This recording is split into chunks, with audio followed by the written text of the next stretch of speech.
Šiandien, mielieji, aš dovanosiu labai daug dovanų kiekvienam man atsakiusiam į labai svarbų klausimą. Sakykit, ar jūs žinote, ką nors apie draudimą? Kas yra apskritai draudimas? Įvairių draudimų yra privatus draudimas, yra valstybinis draudimas. O jūs pati draudžiatės? Aš pati ne, bet vaikas apdraudus. Apsidraudus vaikas. Taip. Tai labai šaunu, nuo pat gimimo tikriausiai.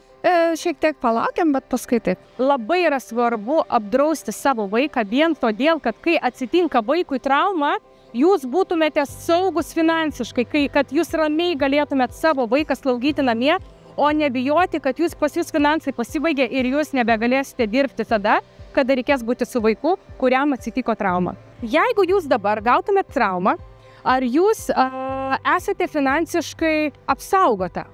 Taip, nes turiu draudimą. Draudžiatės, taip? Ar daug metų draudžiatės? 5 metai. Oho, šaunuolė. Kas yra investicinis gyvybės draudimas? Tai yra draudimas, kada žmogus yra apsaugotas 24 valandas per parą draudimu. Ten, kur jisai bevažiuotų atostogauti, kur jisai bedirbtų, ką jisai beveiktų, visą laiką galioja draudimas nuo traumų ir nelaimingų atsitikimų, kritinių ligų, gyvybės suma ir daug dar kitų draudimų, kuriuos galima pasirinkti mūsų bendrovėje. Ir taip pat žmogus apsaugotas finansiškai, nes jisai žino, kad kiekvieną mėnesį taupo pinigus, kurie jam vėliau pasitarnaus. Noriu paklausti, kaip jums atrodo, kiek kainuoja draudimas? Žiūrint kieno? Traumų draudimas. Vat norėtume dabar apsidrausti nuo traumų. Kaip atrodo, vat kiek kainuotų? Tai jeigu išsimokėtinai, manau, kad 1,5 euro į mėnesį. Į mėnesį. Labai gerai, labai teisingai pasakėt. Jolė, kur tu draudiesi? Aš draudžiuosi Compensa Life bendrovėje ir tą darau jau 11 metų. Ir žinokit, tai buvo pats geriausias sprendimas mano apskritai gyvenime. Dėl to, kad tai yra vienintelė kaupimo sutartis, kurioje aš išsaugau tas santaupas, kurias ir atsidėjau. Dažniausiai, jeigu tu taupai kažkokiai taupyklė arba atsidedi kažkur, tai pavyzdžiui, nežinau, kad tai pačiam stalčiai, kojiniai taupykliai, kas būna. Tai tu tiesiog išleidi per metus laiko tos pinigus. Tu nesutaupysi per 11 metų 20-30 tūkstančių eurų, jeigu pas tave yra tikslas, nes tai yra sunku padaryti. O per gyvybės draudimą yra labai geros sąlygos tam tai padaryti. Kaip jūs manot, jeigu jums atsitiktų nedaug dieve trauma, ar jūs finansiškai būtumėt stabili? Ne. Draudžiatės? Šiandien ne. Ne, bet šiaip planuojate? Taip, neseniai pasibaigė draudimas, tai tiesiog taip ir išėjo, kad dar. Bet vat jūsų nuomonė, kodėl apskritai žmogui reikia draustis? Finansinis stabilumas, nes vis tiek po tam tikrų traumų mes kurį laiką negalim keliauti į darbus ir panašiai.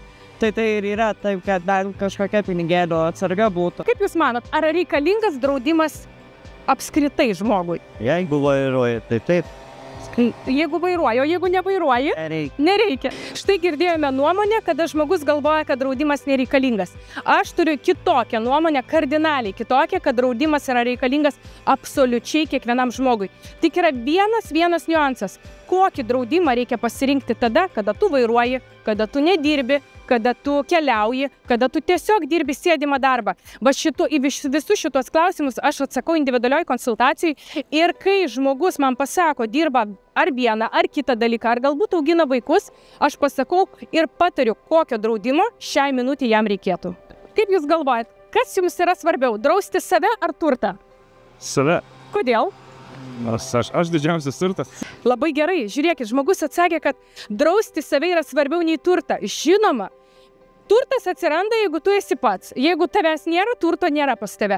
Ir labai yra svarbus momentas. Žmonės pasirenka svarbiausia apdrausti automobilius, svarbiausia apdrausti savo gyvūnus brangius, svarbiausia apdrausti savo daiktus, o apie save labai retai pamiršta, kad juk pats svarbiausias dalykas tai yra mes patys.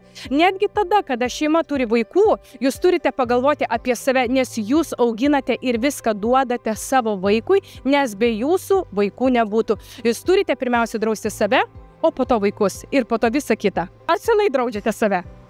Tik, žinau, 10 metų. Ar jūs taupote pinigus? Labai taupau. Kur taupot? Čikagoje. Rimtai? O jeigu rimtai? Kur taupote? Ar sąskaita ir kažkur kitur? Ar investavot kažką? Tai Čikagoje. Supratau, viskas. Ačiū jums ir gražios dienos. Aš sakiau, kad dovanų gauti. Iki. Na štai, žmogus pasakė, kad taupo ne Lietuvoje. Ir tai yra smagu išgirsti tai, kad žmonės apskritai taupo ir tai yra brandaus amžiaus moteris ir jinai supranta, kad tą reikia daryti. Aš visą laiką sakau, nesvarbu, kiek tau metų, ar tau 18, ar tau 25, ar tau 30, ar tau yra virš 40, mes kiekvienas turim atsidėti savo ateičiai ir pagalvoti apie pensiją. Nes visi mes nenorim, kad jinai ateitų, bet jinai ateis ir tada, kada jinai ateis, pirmiausias dalykas bus, kaip išgyventi, iš ko gyventi, tada, kada aš jau nebegaliu dirbti. Kiek jums metų? 25. Jauna mergina esat. Ar jau taupote savo pinigus kažkur? Taupau šiek tiek. O kur atsidedat? Į atskirą sąskaitą. Į savo atskirą. O sakykit, draudžiatės ar ne? Nu, bet savo sveikatą. Ar jau vis nesidraudžiat? Kodėl? Tiesiog nesidraudžiu. Mergina 25 metų ir jinai pasakė, taip, aš taupau. Bet kai mes jos paklausime, ar jinai draudžiasi, kadangi žmogus nesusiduria su jokia trauma, tai jai atrodo, kad draustis nereikia. Tai va, kokią daro pagrindinę klaidą žmonės, jie nori sulaukti lūžio, pasitempimo, išnarinimo ar kažkokios traumos ir tik tada pagalvoti, va dabar tai man reikia apsidrausti. Aš visą laiką skatinu žmonės.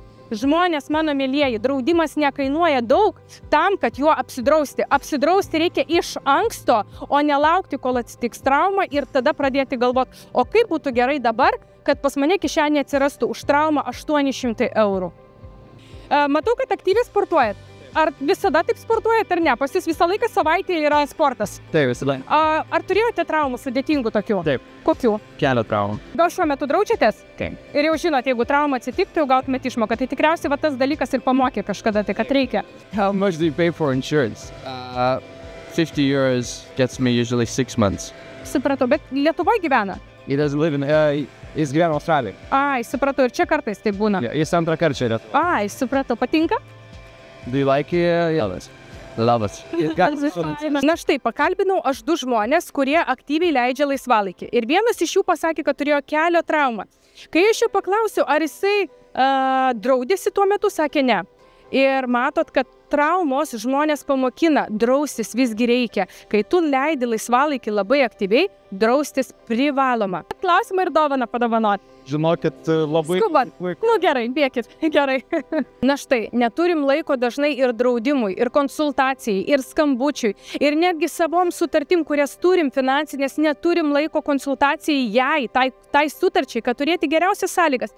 Dėl to aš visą laiką žmogui sakau, sustokite vieną akimirką dėl savo sveikatos, dėl savo finansinės ateities, geresnės ateities. O ypatingai turint vaikus, jūs negalite sakyti, kad neturiu laiko finansiniai konsultacijai.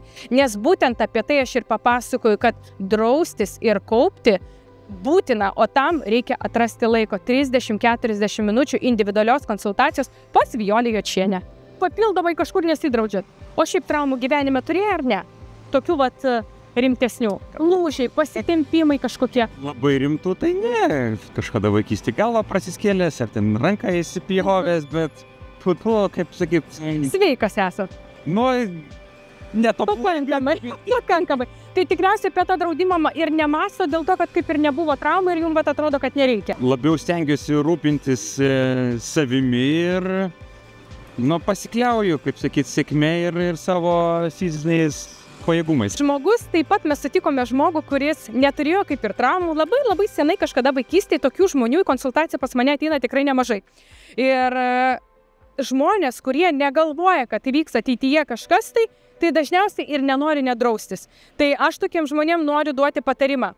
Nei vienas mes neapsaugoti ir nei vienas mes nenorime turėti traumą. Bet kai atsitinka toks dalykas, mes puikiai suprantame, kad mūsų finansai eina į dugną. Mums reikia sėdėti namuose, mes negausim jokių išmokų, mes negausime papildomų pajamų už tai, kad mes sėdim, mes jau nebepajėgus dirbti tiek, kiek dirbome galbūt prieš dieną, o va čia ir dabar atsitiko trauma. Tai tokiem žmonėm aš noriu palinkėti, nelaukite, nes kartais jums atrodo, kad draudimas labai daug kainuoja. Bet jisai nekainuoja daug. Apie 7 eurus į mėnesį ir jūs turite nuo traumų ir nelaimingų atsitikimų draudimą, gyvybės sumą ir dar gali būti net kritinės lygos. Aišku, viskas priklauso nuo jūsų sveikatos dabar, bet savo sveikatą apdrausti tai yra būtina.